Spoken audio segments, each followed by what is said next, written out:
بسم اللہ الرحمن الرحیم۔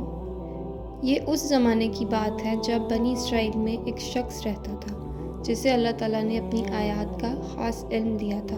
لوگ اسے بہت نیک اور عالم سمجھتے تھے۔ قرآن میں اللہ تعالیٰ فرماتے ہیں، اے نبی انہیں اس شخص کا واقعہ سناؤ جسے ہم نے آیات عطا کی، مگر وہ ان سے الگ ہو گیا، پھر شیطان اس کا پیچھا کرنے لگا اور وہ گمراہوں میں شامل ہو گیا۔ یہ شخص حق اور باطل کا فرق جانتا تھا، اللہ تعالیٰ کے احکام سے واقف تھا اور اس کے پاس علم تھا جو اکثر لوگوں کو نہیں ملتا۔ لیکن پھر ایسا ہوا کہ دنیا کی محبت اس کے دل میں بڑھنے لگی۔ اللہ کی رضا کے مقابلے میں مال، عزت اور حکمرانوں کی خوشنودی اس کے لیے زیادہ اہم ہو گئی۔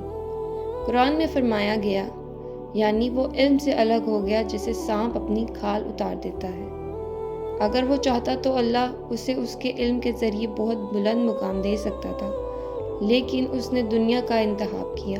پھر قرآن اس کی مثال دیتا ہے، اس کی مثال ایک کتے کی طرح ہے، چاہے اسے روکو یا چھوڑ دو وہ ہانپتا ہی رہتا ہے، یعنی اس کی خواہشیں کبھی ختم نہیں ہوتی، حالانکہ علم موجود تھا۔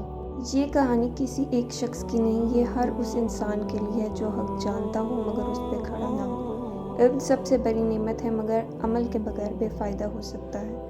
دنیا کی محبت علم کو بھی نقصان پہنچا سکتی ہے۔